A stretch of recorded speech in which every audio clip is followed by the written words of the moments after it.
Olá, Gabriel por aqui, estamos de volta para mais um capítulo do Descomplicando Estética. E hoje, muito se fala, né, de a gente criar estratégias, de pensar de forma estratégica, de planejar, projetar nosso negócio. E tudo isso parecem coisas até distantes, às vezes, né, a gente fica pensando, poxa, né, estratégia, como é que eu faço para estabelecer uma? Parece um conceito de guerra até. E faz tempo que eu tava querendo trazer mas esse assunto por aqui, né? Só que como eles são meio gráficos, digamos assim, eu tava com alguma dificuldade de colocar as ideias no papel. Inclusive, falando dessa dificuldade aqui, né? Quem não conseguiu escutar ainda, tem o episódio do plano de negócios Lean, que é o de número 64, que também aborda essa questão de estratégia e tá muito interessante. E no final vocês vão descobrir que usando as duas ferramentas que a gente vai comentar hoje e o Lean, vocês têm uma baita de uma opção ali na mão para pensar de forma estratégica no seu negócio. Eu tô falando de quê? De uns recursos muito interessantes, legais, né? E que muitas pessoas, a maioria das pessoas, deixam de lado, não tem o costume de usar. Que são as matrizes. Existem várias matrizes, a grande maioria ajuda justamente nesse processo, né, de pensar em estratégias ou pensar no nosso negócio de forma estratégica, mas a gente tem também matrizes de produto, de recurso humano, de priorizar tarefas, enfim, para praticamente todas as áreas da empresa a gente tem uma matriz. E eu vou procurar trazer todas, ou pelo menos grande parte delas por aqui. Não acredito que não em episódios seguidos, porque senão, né, o que faz ali o nosso Descomplicando é essa mistura, esse molho aí, né, estética, gestão e tudo mais. Se eu botar 5, 6 episódios de matrizes aqui, vai sair todo mundo correndo, mas eu vou ir trazendo aos poucos ali, misturando também com outros assuntos de gestão, com outros assuntos de estética. E procurar colocar dentro de um contexto também do nosso mundo da estética cada uma dessas matrizes, né? Mas deixa de blá blá blá, né? De tanto bate-papo aqui, do que eu vou falar, de que matriz eu vou falar. Para começar essa odisseia, eu vou falar da SWOT, ou na tradução fantástica que fizeram, que eu adoro a tradução, mas eu não gosto de usar ela, na verdade, que chamam de matriz fofa, Cris. Olá, Gabriel. Olá, você que nos escuta. Eu até te confesso que eu sempre ouvi mais a matriz SWOT e não a fofa, né? Mesmo nas disciplinas de controle de laboratório, a gente tem uma pincelada dentro da biomedicina e eu acabei conhecendo primeiro a primeira sigla dela, né? E eu tenho certeza que eu vou aprender muito nesse episódio, porque todos esses conceitos já foram de muitos anos atrás, antes de 2007, muita coisa ficou esquecida. E eu sou daquelas pessoas que pensam muito até em estratégia, só que eu tenho uma certa dificuldade de colocar elas em prática, né? Até mesmo a famosa agenda, desde março, as minhas páginas acabaram ficando em branco pela dificuldade em conseguir manter uma rotina com casa, trabalho e as demais atividades, né, que a gente tem no nosso dia a dia. E eu não vou ficar me alongando também, tomando tempo importante, então, Gabriel, explica o que é essa matriz fofa. É antiga já, né, essa matriz, mas ela continua muito vigente e muitas empresas continuam usando porque ela é bem relevante. E, na verdade, eu também, no começo, a gente procura aprender como SWOT, mas o fofa parece que, né, pega mais, tu acaba lembrando mais da história ali. Mas, enfim, a SWOT, como eu tava comentando, ou fofa, eu vou falar das duas ali no meio e quando eu falar SWOT ou fofa é tudo a mesma coisa, tá? É uma análise, né, uma matriz, na verdade, que ajuda na hora da definição de estratégias da nossa empresa. Seja empresa nova, antiga, o que for. E pode ser para a empresa como um todo, ou pode ser só para uma linha de negócio, só um serviço específico, uma área específica da empresa. Bom, o SWOT vem do inglês, né, e tem esse número por causa de S de strengths, W de weaknesses, O de opportunities e T de threats. E no português virou fofa porque, né, F de forças, ou de oportunidades, F de fraquezas, e A de ameaças, ou como muita gente conhece, na verdade, e acaba conhecendo essa matriz, é os pontos fortes, fracos, oportunidades e ameaças. Outra coisa bem legal da SWOT, além dessa parte de estratégia, né, é que ela ajuda a fazer análise que normalmente a gente não faz no dia a dia, Cris. Como, por exemplo, ver no que a gente é bom, no que a gente não é bom, entender como que o mercado está se comportando, que oportunidades a gente vê no mercado hoje, como que a concorrência está se comportando com relação a esse mercado e ao meu negócio. Se existe alguma ameaça que eu preciso, né, me preocupar ali no curto, médio ou longo prazo. Então você acaba definindo aí estratégias e pensando no planejamento estratégico, desculpa, da tua empresa, mas também analisando tudo o que acontece ao redor dela. E a gente não pode cair num engano que a gente sempre pensa, eu penso no meu negócio de forma informal, né? Tenho tudo aqui na minha cabeça, tá tudo certinho, porque a nossa cabeça, ela é traiçoeira. E a gente acaba esquecendo muita coisa, a grande maioria das coisas. Então, colocando no papel a FOFA, a SWOT, enfim, a gente consegue ter uma visão completa do que está acontecendo e planejar os próximos passos de acordo com essa informação que a gente tem na nossa frente. Mas, enfim, vamos passar para a famosa SWOT. E acho que FOFA, como eu estava falando, fica mais fácil de gravar, mas enfim, né? O que sair, vai saindo ali. O SWOT, FOFA, dá no mesmo. Como aconteceu, né, no episódio do Lean, ele é um assunto um pouco mais gráfico, então, na verdade, aqui é bem mais fácil de explicar do que o Lean, mas, né, eu vou procurar me esforçar ao máximo para que fique bem claro aqui. Vamos imaginar um quadrado, né? Pega uma folha de papel ali do outro lado, desenha um quadrado, do tamanho que você quiser, ideal que seja mais ou menos grande para poder escrever nele depois, e faz uma cruz no meio. O que acontece? Vai ficar com 4 quadrados pequenos, né? Maravilha, tá desenhada a FOFA. Dessa vez foi muito mais fácil que o Lean, né? O pessoal deve estar pensando, lá vem o Gabriel com um gráfico lá, uma tabela de 40 colunas pra gente entender num formato de podcast, né? Essa vez foi mais tranquilo. Eu já vi várias configurações da FOFA, Cris, de como você vai distribuir os conceitos, enfim, né, nesses quadrados. Eu já vi fazerem essa análise em 4 quadrados, um do lado do outro. Tudo isso funciona muito bem. Você pode fazer da maneira que fique melhor para você, como você visualize melhor toda essa informação. Só que hoje eu vou explicar o que é mais usado, na verdade, né? Que é o quadrado grande com a cruz no meio, enfim, né? Os 4 quadradinhos. E com os conceitos também distribuídos da forma mais usada. O primeiro, o segundo, o terceiro e o quarto, porque eu também já vi isso aí misturado no meio. Mas como eu dizia, o importante é que você consiga visualizar a informação da melhor maneira. Não importa como ela esteja colocada ali na matriz, né? Sempre que a gente está escrevendo os episódios, ou no momento de gravar também, seja na parte da gestão, que é mais o Gabriel que faz, ou na parte da técnica, a gente procura pensar na maneira como é que tu que está ali nos ouvindo vai entender e vai conseguir visualizar as explicações, né? E eu acho que uma maneira fácil, né, pode até já ter um lápis, um papel ali para tu ir desenhando conforme o que a gente vai explicando aqui. Ou se tu tá em deslocamento e não consegue fazer isso, anota aí no bloco de notas, né, em qual tempo do episódio tu deve estar voltando para pegar essas explicações quando estiver em casa, ou já faz uma relação dos teus insights, né, para pôr tudo em prática depois. E eu estava pensando que eu já fiz essa matriz no processo de coaching, mas ele era voltado mais para a questão pessoal. Eu confesso que eu tive muita dificuldade em fazer uma autoanálise. Muitas vezes a gente possui características que a gente não consegue nos enxergar, né? Mas fazer o exercício de escrever os nossos pontos fortes, fracos, as oportunidades que estão à nossa volta e também as ameaças, é bem válido para o autoconhecimento e para saber naquilo que a gente deve apostar e o que talvez seja melhor deixar de lado. Então, o mesmo vale para o nosso negócio. Eu já vou dar uma dica com relação a isso, daqui um pouquinho, né? E claro, a questão do podcast, no final das contas, eu acho ele fantástico, mas tem muito assunto, por exemplo, que eu tenho na cabeça que eu tô ainda tendo dificuldade de poder passar ele para esse formato para poder entregar essa informação pro pessoal também, mas que aos poucos a gente vai conseguindo. Eu já tô trazendo agora o Lean, agora tem a SWOT, daqui a pouco eu passo para coisas mais complexas e consigo dar essa volta ali para explicar de maneira simples, né? Mas vamos lá. A gente tem lá os 4 quadrados, né? E no primeiro da esquerda, na parte superior, né? A gente vai ter os nossos pontos fortes. Do lado dele, na direita superior, a gente vai ter os pontos fracos. Na parte ali embaixo, na esquerda, vai ter... embaixo dos pontos fortes, né? Vamos ter as oportunidades. E do lado, as ameaças. Então, vamos começar pelos pontos fortes, né? Que é o primeiro lá em cima. O que a gente precisa definir aqui? Basicamente, o que a gente faz bem ou o que a gente faz melhor do que a concorrência. Então, a gente pode pensar em vários cenários aqui, né? Eu vou entrar em alguns exemplos para explicar. A gente pode pensar pelo lado financeiro. Digamos que você tenha bastante recursos para investir, você tem bastante caixa, pode ser um ponto forte.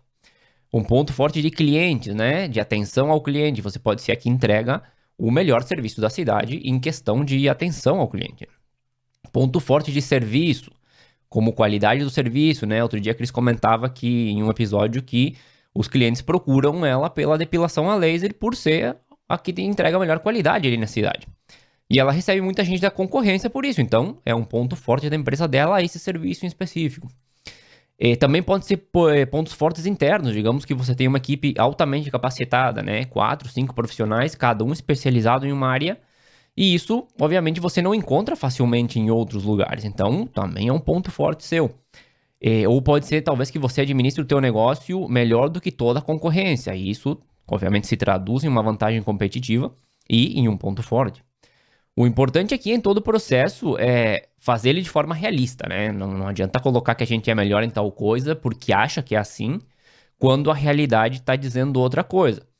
Então, como a Cris estava comentando antes que ela teve dificuldade, aqui vai a dica que eu estava comentando. Eu recomendo sempre que na hora de fazer uma matriz SWOT, você procure fazer com mais pessoas.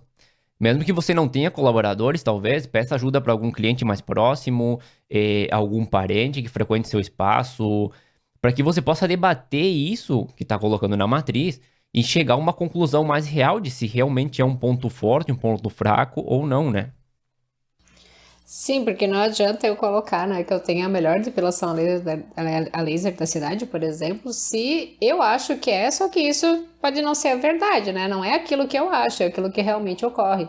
Então, caso contrário, isso poderia ser uma meta, por exemplo, eu quero ter a melhor depilação a laser da minha cidade, da minha região, e eu vou me esforçar para concretizar isso. Não sei se isso caberia também como uma oportunidade, né? O Gabriel pode falar depois.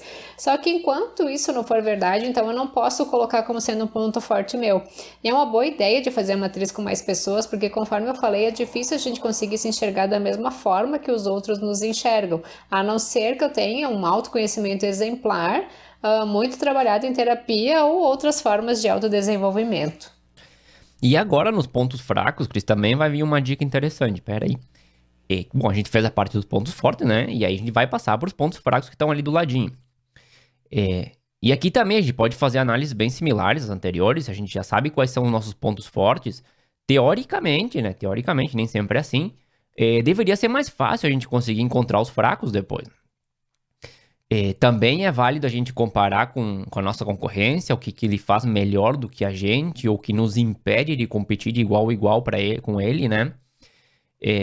Então vamos supor que, não sei, né? Vou pegar exemplos de novo, a gente não colocou nada na nossa parte financeira nos pontos fortes, mas aqui a gente sabe que, por exemplo, a gente tem um empréstimo que está comprometendo a liquidez da empresa e vai se manter assim por algum tempo, alguns meses, né?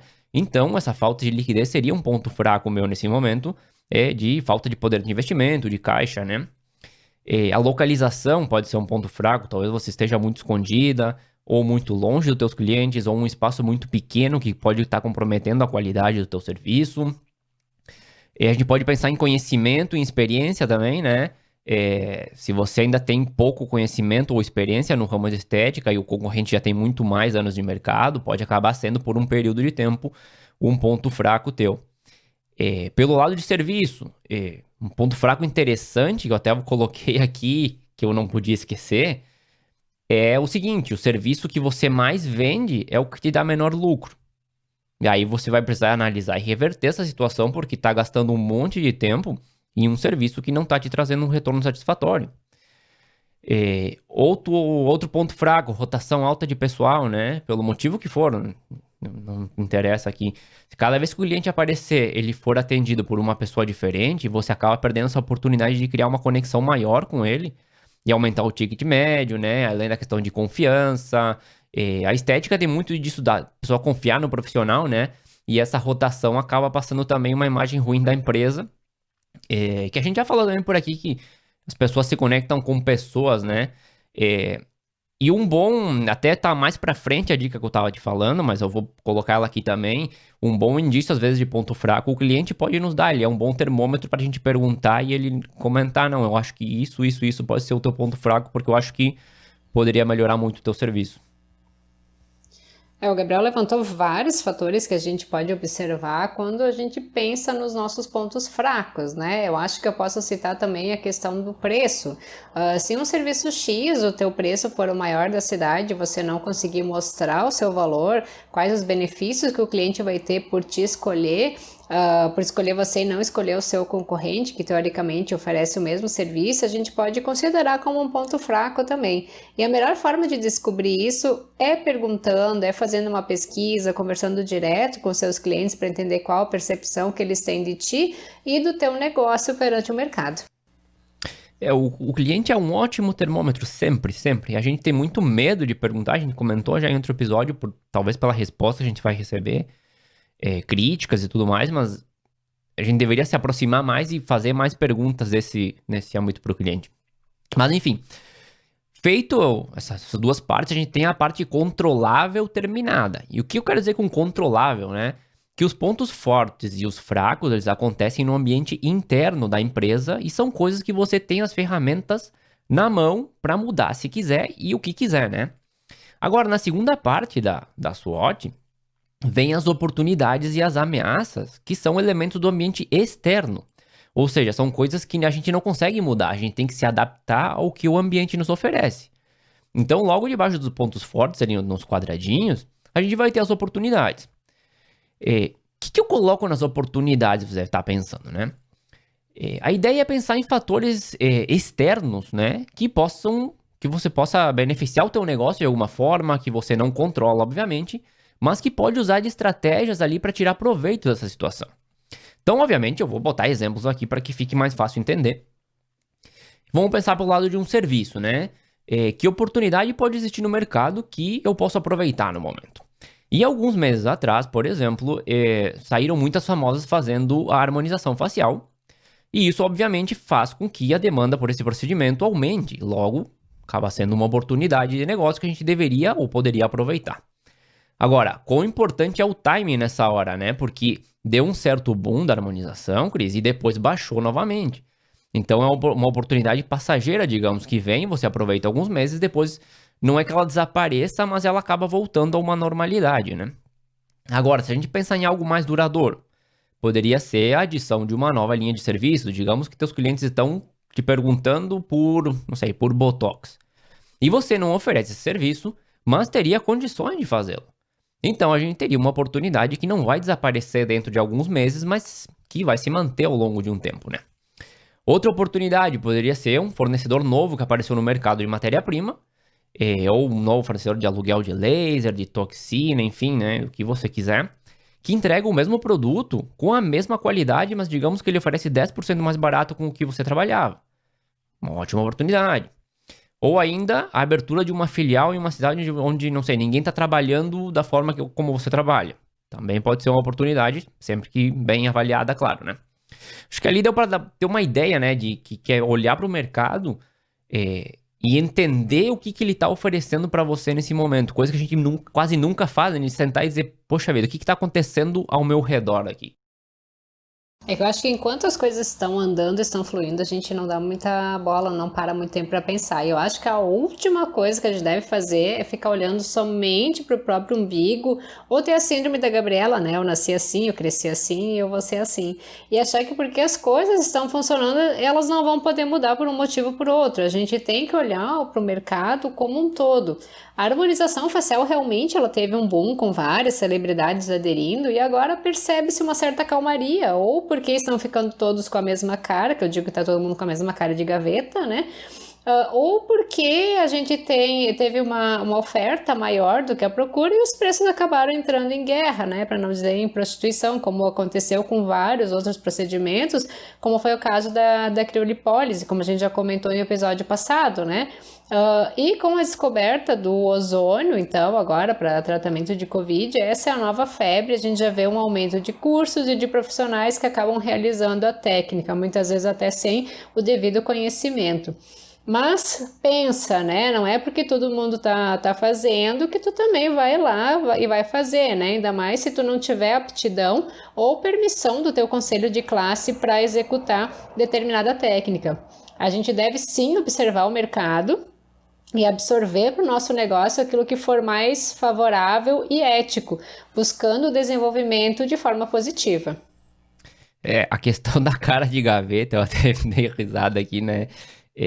Eu até vou comentar, né? Eu acordei às 5h30 da manhã, na noite anterior aqui dessa gravação, E eu mandei uma mensagem pra Cris com uma ideia de podcast que justamente vai mais ou menos nessa linha. Vocês fiquem de olho que vai aparecer por aí, acho que vai estar bem interessante. E eu já vou falar de novo da criolipólise aqui no exemplo das ameaças, porque é um exemplo clássico para várias situações.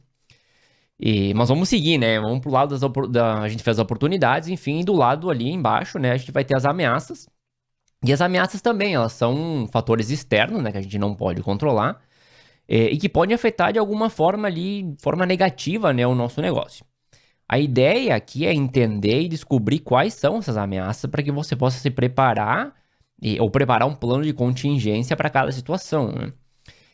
E possivelmente um contra-ataque ali em algum momento. Então, vou de novo para os exemplos para que fique um pouco mais claro tudo. Uma ameaça muito comum, obviamente, todo mundo vai pensar na hora, é a chegada do novo concorrente. Isso aí sempre vai ser, né? Outra ameaça, e essa é bem interessante, como eu estava falando da criolipólise, pode ser o comportamento do mercado de estética. E eu vou dar esse exemplo de novo, né? Que os próprios profissionais começaram a oferecer o serviço a um preço proibitivo, absurdamente baixo, que praticamente matou a rentabilidade do serviço. Agora imagina se você só trabalhasse com criolipólise. O que ia acontecer com o teu negócio com essa tendência? Ia desaparecer, né? Outra coisa, o aumento repentino de matéria-prima. Também pode ser uma ameaça. Olha o que aconteceu agora com os insumos básicos, né? Máscara, luva, principalmente quando começou a questão da pandemia. Era um absurdo comprar com comparação com meses anteriores. Claro que nesse caso é uma ameaça leve, digamos, né? Porque não é um preço absurdo que vai quebrar teu negócio nem nada. Mas imagina que acontece a mesma coisa com o mercado, não sei, de toxina, que é uma matéria mais cara, por exemplo, e você só trabalha com isso. Então poderia ser uma ameaça. Um novo serviço ou uma nova tecnologia, por exemplo, que faça com que o que você executa se torne obsoleto. Também é uma ameaça que a gente deveria considerar. Mudanças no comportamento de compra do cliente, né? Agora com a pandemia a gente ainda não sabe ao certo como que vai ser esse comportamento quando as coisas normalizarem um pouco mais, mas é algo para a gente considerar. E, obviamente, uma própria pandemia, quase que eu estava deixando isso aí fora. A pandemia é uma ameaça terrível para os negócios de estética e, principalmente, né? São serviços executados de forma presencial, com contato. Eu acho que depois do turismo foi um dos setores mais afetados. Eu estava aqui ouvindo e pensando, né, em quem precifica o seu serviço só em cima ali de quanto gasta de produto, de cosmético, por mais que as luvas, toucas e tudo mais não tenham sido um aumento tão absurdo considerado com outro insumo de valor maior, de preço mais alto, mas essas pessoas devem ter ficado justinhas, devem ter ficado apertadas, né? Então acho que é hora de repensar nos preços que estão cobrando. Eu acho que nesse 2020 a gente conseguiu entender bem sobre esse quadro das ameaças. O importante é a gente estar sempre precavido para tal, né? Claro que o ocorrido nesse ano foi algo que ninguém esperava, são 5 meses de total incerteza, mas já nos mostrou que não ter uma reserva em caixa é algo bem ameaçador, ou no mínimo não ter a possibilidade de conseguir uma linha de crédito, por exemplo. Foi um período para a gente aprender a trabalhar com menos e também a nos reinventar, né? Buscar aquilo que realmente é o essencial para o nosso negócio. Então a gente deve viver o hoje, mas estar sempre de olho nas tendências que o mercado reserva para o próximo ano, uma vez que, assim como a moda, a estética também segue certos padrões e tendências do hemisfério norte. Então, o que está acontecendo por lá pode ser que vingue por aqui no próximo verão, por exemplo. E mesmo, ou no próximo inverno, porque é sempre um ano adiantado, e mesmo naquilo que a gente oferece, muitas técnicas, elas apresentam as suas melhorias periódicas, e a gente não estar de olho nessas atualizações também pode acabar sendo uma ameaça para o nosso negócio. E olha que, como vem a calhar também um assunto, porque no final das contas a gente não tem muito esse hábito, digamos, de sentar e avaliar o nosso mercado. E a SWOT faz realmente isso, né? A gente sentar e avaliar o que está acontecendo tanto dentro da nossa empresa como fora. E é um ótimo momento para fazer isso, porque a gente ainda está em momentos de incerteza, mas ela pode servir muito para já começar a planejar e estruturar os próximos passos. Bom, com isso, né, que a gente fez anteriormente, tá feita a nossa matriz fofa. Daí deve estar perguntando, mas e aí, o que eu faço com tudo isso aí agora? Bom, primeiro a gente avalia, né, o que está escrito lá e procura assimilar tudo isso. Porque na maioria das vezes que eu fiz esse exercício, né, seja para mim ou com algum cliente, enfim, a gente fica até surpreso com algumas coisas que aparecem nessa análise. A gente não esperava que as informações que aparecem lá fossem realmente assim. Então, porque obviamente nunca tinha parado para pensar, né, que algumas coisas poderiam afetar o nosso negócio de forma positiva ou negativa. Então, muitas pessoas acabam ficando até perplexas ali olhando para aquela SWOT. E assimilando tudo que está lá, a gente passa a pensar de forma estratégica, não, em estratégias de curto, médio e longo prazo para o nosso negócio. Só observando, né, esse quadro, eu acredito que você já vai conseguir pensar em várias estratégias para aproveitar as oportunidades que o mercado oferece ou diminuir os riscos das ameaças. Ou ainda melhorar, né, pontos fracos, algumas outras coisas que você possa ter observado. Mas uma das melhores formas, na verdade, de trabalhar com esse quadro, né, é relacionar os conceitos. Então, por exemplo, como que eu posso usar meus pontos fortes para aproveitar as oportunidades que o mercado oferece? Esse é um ponto. Aí eu passo para o ponto 2. Como que meus pontos fortes podem minimizar as ameaças? Daí eu vou para o ponto 3. Como eu posso minimizar meus pontos fracos usando as oportunidades que o mercado oferece? Ou o ponto 4, que é o último, como que eu posso melhorar os pontos fracos identificados para evitar que as ameaças me impactem diretamente? Então, basicamente, a gente relaciona, né, pontos fortes com oportunidades e ameaças e pontos fracos com oportunidades e ameaças e procura extrair estratégias para cada caso. Agora, quem escutou o episódio 64, e eu não acredito que alguém ainda não escutou, volta lá e escuta o 64, porque tá muito legal, embora a Cris não tenha participado, né? Mas tá mesmo assim ficou legal. Porque com o plano de negócio Lean, você vai poder relacionar essas estratégias com as definições e objetivos do Lean. E olha que ferramenta poderosa que você tem na mão para administrar teu negócio. O Lean tem uma parte de objetivos e você pode juntar os objetivos estabelecidos lá naquela etapa com as estratégias definidas aqui na análise SWOT e ter um mapa completo do que você precisa fazer para melhorar o teu negócio ou extrair os melhores resultados dele, Cris. Como tu mesmo mencionou, né, logo que a gente começou esse episódio aqui hoje, Gabriel, que ficar com as coisas na cabeça não dá certo, porque a nossa mente é traiçoeira. Então, só pelo fato da gente escrever no papel sobre os nossos pontos fortes, fracos, as ameaças, as oportunidades, já vai fazer com que a gente tenha uma clareza maior do nosso negócio e da situação em que ele se encontre. Já que eu recebi o puxão de orelha, né, porque eu fiquei de fora do episódio 64 por algumas questões aqui, deixa eu ir lá correndo, eu ouvi ele para conseguir fazer o meu tema de casa direitinho, aproveitando todas as informações. Não, e quem não escutou o 65, é o 65 o anterior, né? Acho que sim. O 65, Quem não escutou o 65, volta também para escutar o 65, porque lá tem mais dica legal sobre a questão do atendimento online, que tá começando Começando não, já tá funcionando faz horas para muita gente ali com a questão da pandemia. E quem não escutou todos os anteriores também volta a escutar os anteriores, porque tem muita informação ali no meio desses episódios. Inclusive, dá uma seguida no Instagram, quem não tá seguindo também. Eu tô chamando todo mundo hoje, né? Porque a gente tá começando a colocar várias dicas ali, pelo menos uma por semana, às vezes mais, que são coisas que a gente vai comentando nos episódios também e consegue graficar um pouco mais para quem é mais visual, né? Tá ali no Instagram também. Antes de finalizar o programa, né?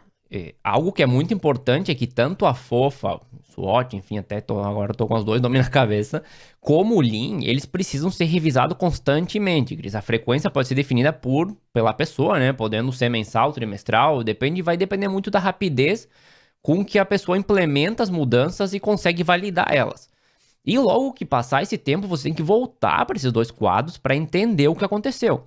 Porque no final das contas o mercado muda, os clientes mudam, você vai mudar muito o teu negócio com as novas estratégias, então também é necessário que você valide essas mudanças com uma nova versão da SWOT e um novo plano Lean. Claro, eu acho que o pessoal pode colocar ali como algo periódico, pelo menos 2 vezes por ano, pegar e fazer ali o Lean e a matriz, a SWOT. Assim eu tenho certeza que o seu negócio, as suas oportunidades vão acabar ficando muito mais visuais. E vem muito mais matriz por aí, vem mais assunto de gestão também, que eu vou ir misturando, porque se eu falar só de matriz, já falei, né, o pessoal vai sair correndo. Vem mais assunto de estética, vem mais convidados. Fiquem de olho porque vem muita coisa interessante. E não esqueçam de entrar no nosso Instagram. Segue lá o @Descomplicando Estética. Mandem suas dúvidas, suas perguntas, suas sugestões de assunto. Se alguém quiser participar de um programa, tiver algum assunto interessante ali, a gente pode fazer alguma parceria de programa também, podemos estudar, não tem problema. Segue nós no YouTube também. Hoje tá aqui, né? No Spotify também. Vai dar essa força ali, porque a gente tá fazendo um trabalho aqui também legal. E tem muita informação em várias plataformas para que você possa aproveitar. E hoje acho que encerramos por aqui, né, Gabriel? Hoje acho que sim, vamos ficando por aqui. A música de abertura do nosso programa é Feeling Good da purpleplanet.com. E claro que na próxima semana a gente vai estar de volta com mais um assunto interessante para você. Até mais, Cris. Até mais.